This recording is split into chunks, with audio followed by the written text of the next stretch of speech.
Doctors check your blood pressure. They check your temperature.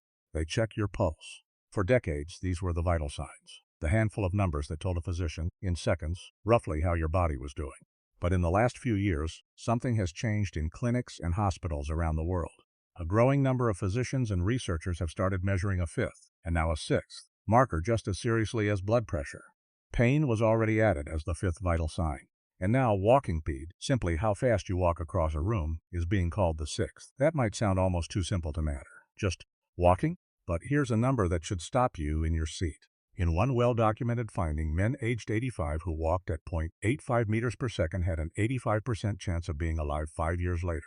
Men the same age who walked at 0.4 meters per second, less than half that speed, had only a 40% chance. Same age, same 85 years on this earth.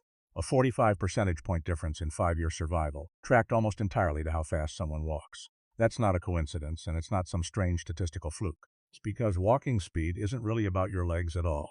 It's a live readout of practically every major system in your body working together. Your muscles, your heart, your lungs, your nervous system, your balance, even your brain. When any one of those systems starts to falter, gait speed is often one of the very first places it shows up. Long before a diagnosis, long before a fall, long before anyone in a white coat says a word.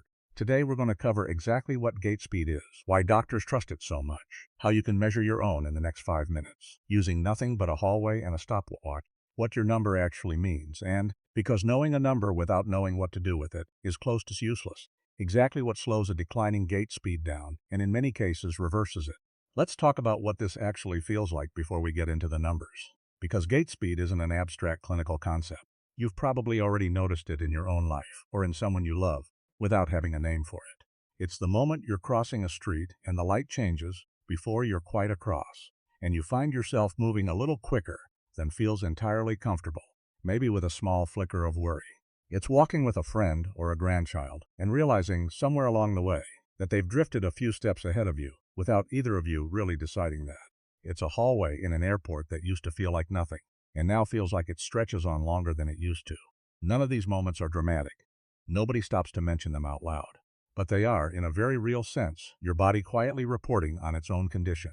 And it turns out that report is more accurate, more predictive, and more useful than most people ever realize. Here's why doctors began paying such close attention to this. Walking looks like a simple single action, but underneath it, it demands an extraordinary amount of coordinated work. Your leg muscles need enough strength to propel you forward with each step. Your cardiovascular system needs to deliver enough oxygenated blood to sustain that muscular effort. Your nervous system needs to coordinate balance, timing, and the countless micro-adjustments that keep you upright on an uneven sidewalk. Your joints need to move through their full range without pain interrupting the rhythm. Even cognitive function plays a role, since walking safely involves constant, largely unconscious decision-making about your environment. When any single one of those systems weakens, gait speed tends to reflect it, often earlier and more clearly than a standard checkup would catch it. That's the entire reason this simple, almost old-fashioned measurement has earned its place beside blood pressure and pulse. Here's the problem, though, and it's worth being honest about it. Almost nobody outside of a hospital or rehabilitation clinic actually measures their own gait speed. It's not part of an annual physical the way blood pressure automatically is. Most people go their entire lives never once finding out this number about themselves, despite the fact that, as we just covered, it's one of the more powerful predictors available. And there's a second problem layered on top of that. Even among people who've heard the phrase gait speed in passing, very few know what a good number actually looks like, or how alarming a bad one really is. Without a reference point, the whole concept floats in the air as vague health advice. Walk more, stay active, rather than landing as something concrete and personal. So let's fix both of those problems right now, because a number without context is nearly worthless, and a number with context can genuinely change how seriously someone takes their own mobility. Before we get to the measurement itself, it's worth understanding why gait speed earned this reputation in the first place, especially compared to the health numbers people already track closely. Blood pressure tells you about one system, your cardiovascular system, specifically the pressure in your arteries at a single moment. Cholesterol tells you about the fats circulating in your blood. Both are genuinely useful, and neither is being replaced here. But both are also, in a sense, narrow. They each look at one piece of the machine. Gait speed is different because walking simply cannot happen if any one of several major systems is failing badly enough. You cannot walk at a healthy pace with severely weak leg muscles, regardless of how good your cholesterol numbers look. You cannot walk at a healthy pace if your cardiovascular system can't deliver adequate oxygen to sustain the effort, regardless of how strong your muscles are in isolation. You cannot walk safely and steadily if your balance and nervous system coordination have deteriorated, regardless of your muscular strength or cardiovascular fitness. Gait speed is, in effect, a single number that fails if any of these systems fail, which is exactly why researchers have found it predicts outcomes, hospitalization, recovery from surgery, and even mortality, as well as, and in some studies better than, more specialized individual tests. It's not that gait speed is mysterious or especially sophisticated. It's that walking is demanding enough across enough of your body's systems simultaneously that it can't be faked or compensated around the way a single narrow test sometimes can. First, here's how to actually measure your own gait speed right now, or the next time you have 5 free minutes. The clinical gold standard is what's called the 10-meter walk test. Here's the simple version. Find a clear stretch of hallway or floor space, ideally about 14 meters long, since you want 2 extra meters at each end to get up to your natural walking speed before the timing starts, and to avoid slowing down in anticipation of stopping. Mark, or simply estimate, a 2-meter starting zone, then a 10-meter measured section, then a 2-meter deceleration zone at the end. Walk at your own comfortable natural pace, not rushed, not artificially slow, just how you'd normally walk to get somewhere. Start your stopwatch the moment your lead foot crosses into the 10-meter marked section, and stop at the moment that same foot crosses out the other end. For the most reliable number, do this 3 times and average the results. Once you have your time in seconds, the math is simple. Divide 10 meters by the number of seconds it took you. If it took you 10 seconds to cover the 10 meters, your gait speed is 1.0 meters per second. If space is limited, a 4-meter version of this same test is also considered clinically valid, and is often what's used in tighter clinical settings. Now, here's what your number actually means. A normal, healthy gait speed for most adults falls somewhere between 1.2 and 1.4 meters per second, notably. That range is also roughly the speed needed to safely finish crossing a standard intersection before the light changes, which is not a coincidence. It's part of why traffic signal timing research has looked closely at this exact number. As gait speed drops below roughly 1.0 meters per second, researchers and clinicians generally start paying closer attention. Below 0.8 meters per second is a threshold associated with meaningfully higher risk of frailty, falls, and functional decline. And below 0.6 meters per second is associated with a notably elevated risk of physical disability affecting day-to-day independence. There's also a specific number worth remembering if you ever want to track your own progress over time. A change of just 0.1 meters per second in either direction is considered clinically meaningful. That's a strikingly small margin. It means gait speed is sensitive enough to register real, important changes in your health, well before those changes become obvious in any other way. And it also means modest, achievable improvements can meaningfully move you out of a higher risk category. Here's the twist, and it's the part that turns this from an interesting piece of trivia into something worth actually acting on. For a long time, gait speed was treated purely as a symptom, a number that reflected however healthy or unhealthy someone already was, the way a thermometer reflects a fever without being able to cure it. But research over the past couple of decades has shown something more useful. Gait speed isn't just a passive readout. It responds directly to targeted training, and researchers have identified specifically which muscles matter most. It turns out that overall leg strength is too vague a target. Detailed research tracking exactly which muscle groups predict gait speed improvements found that 2 specific muscle groups do most of the work. The hip extensors, which drive the powerful backward push of your leg with each stride, and the ankle plantar flexors, the calf muscles responsible for that final push-off as your foot leaves the ground. In one controlled study, older adults who underwent leg strength training saw meaningful gains in these specific muscle groups, and it was precisely those 2 muscle groups, more than any others tested, that predicted how much their walking speed actually improved. There's a second, more surprising twist buried in more recent research. When comparing straightforward strength training against what's called multicomponent training, a combination of strength work, balance challenges, and coordination exercises together, some studies have found the multi-component approach produces better real-world gait improvements than strength training alone. In other words, walking well isn't purely a strength problem. It's a coordination problem too, and training only one half of that equation leaves real improvement on the table. So the twist is this. Gait speed looks like a simple passive measurement, just how fast you happen to walk. But it's actually one of the most responsive, trainable numbers in the entire field of healthy aging, provided you target the right combination of muscles and skills. Now, an honest word for anyone whose number comes back lower than they expected, especially if it's below that 0.8 meters per second threshold. That number is not by itself a diagnosis, and it's not something to panic over. but it is worth taking seriously and worth bringing directly to your doctor, because a notably slow gait speed can sometimes be an early signal of things beyond simple muscle weakness. Issues like inner ear or vestibular problems affecting balance, peripheral neuropathy affecting sensation in the feet, cardiovascular conditions limiting endurance, or medication side effects that quietly affect coordination or alertness. A slow gait speed is a starting point for a conversation, not an endpoint or a verdict. If you do bring this number to a doctor, it's worth mentioning specifically that you measured it using a 10-meter walk test, since that's the same standardized method used in clinical research, and it gives your doctor a precise, comparable figure rather than a vague impression.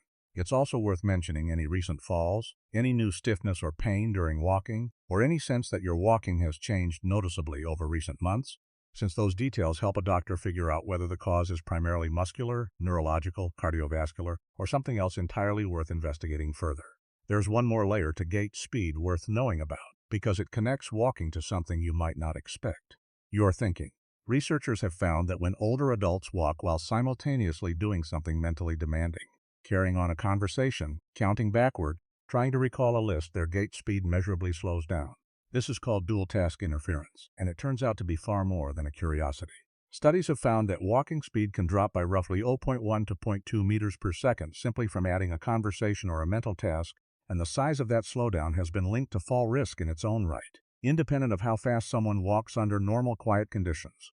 Think about what that actually describes in daily life. Walking through a grocery store while mentally tallying the cost of items, crossing a parking lot while chatting with a friend, navigating a crowded room while scanning for a family member. These dual task situations are not rare exceptions. They're closer to how most real-world walking actually happens, and they place a genuinely higher demand on the brain and body together than a quiet, empty hallway ever will. This is part of why some researchers now suggest that how much someone slows down while walking and talking may be just as informative as their baseline gait speed alone, since it reveals something a simple hallway test in silence cannot. So here's what an actual plan looks like, built around what the research shows genuinely moves this specific number. For the hip extensors, movements like glute bridges, step-ups onto a low, sturdy step, and standing hip extensions using a resistance band or simply your own body weight against gravity, all directly target this muscle group. For the calf muscles and ankle plantar flexors, standing calf raises, rising onto the balls of your feet while holding onto a chair or countertop for balance, is one of the simplest, most direct exercises available, and it requires no equipment at all.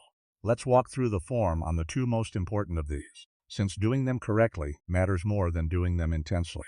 For the glute bridge, lie on your back with your knees bent and feet flat on the floor, hip width apart. Press through your heels and lift your hips upward until your body forms a straight line from your shoulders to your knees, squeezing at the top for a moment before lowering back down slowly. 10 to 15 repetitions, 2 to 3 sets is a reasonable starting point for anyone who finds getting down to the floor difficult. A standing hip extension against a wall or countertop for support, simply swinging one leg straight back behind you without arching your lower back, targets the same muscle group while staying upright the whole time. For the standing calf raise, stand facing a countertop or the back of a sturdy chair, feet hip width apart, holding on lightly for balance rather than support. Slowly rise up onto the balls of your feet as high as comfortably possible. Pause briefly at the top, then lower back down with control rather than letting gravity drop you. 15 to 20 repetitions is a common target, and as this becomes easier, doing the movement on one foot at a time increases the challenge considerably without needing any added weight. Alongside that strength work, balance and coordination training deserves its own dedicated time, not just an afterthought. Standing on one foot for a count of 10, holding onto a counter if needed, and reducing that support over time. Single leg stance work with your eyes closed for those who are already stable, and sidestepping or grapevine-style footwork drills all build the coordination piece that pure strength training tends to miss. A realistic weekly structure might include 2 sessions focused specifically on hip and calf strength, and 2 shorter sessions, even just 10 to 15 minutes, dedicated purely to balance and coordination work. None of this requires a gym membership or specialized equipment. A sturdy chair, a countertop, and a resistance band cover nearly everything described here. And here's the part worth remembering as you do this. Retest your gait speed every few weeks using that same 10-meter walk. Remember, a change of just 0.1 meters per second is considered clinically meaningful, which means this is one of the rare health metrics where you can genuinely track real, medically significant progress yourself at home with nothing more than a hallway and a stopwatch. Let me make this concrete with a single measurement story, because a before and after number, more than almost anything else in this video, shows exactly what's possible. Picture a man, 68, who decides to actually measure his gait speed after hearing something like this video, purely out of curiosity, expecting the number to be reassuring. His hallway test comes back at 0.9 meters per second, not in the danger zone below 0.8, but noticeably under the healthy 1.2 to 1.4 range, and closer to that threshold than he'd have guessed. It's not alarming on its own, but it's a wake-up call he didn't expect from something as ordinary as walking down his own hallway.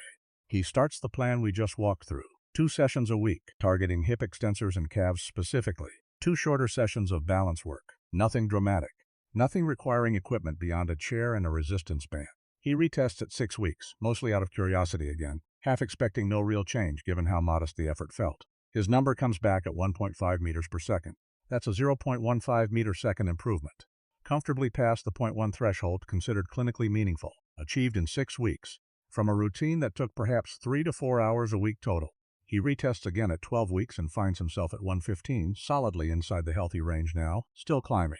Nothing about this story required heroic effort or a complete life overhaul. It required knowing the number existed, measuring it honestly, and applying targeted training to the 2 specific muscle groups the research points to. That's the entire story, and it's a story available to almost anyone willing to walk down a hallway with a stopwatch. So here's what I want you to walk away with, if you'll forgive the pun. Gait speed isn't just a curiosity doctors have started measuring. It's a genuine window into how your entire body is functioning right now, today. And unlike so many health numbers that feel completely outside your control, this one responds directly, measurably, to specific, identifiable training. If you haven't measured your own gait speed before, that's the actual homework from this video. Find a hallway, mark 10 meters, time yourself 3 times, and take the average. Whatever number comes back, you now know exactly where it falls on a scale that predicts real outcomes.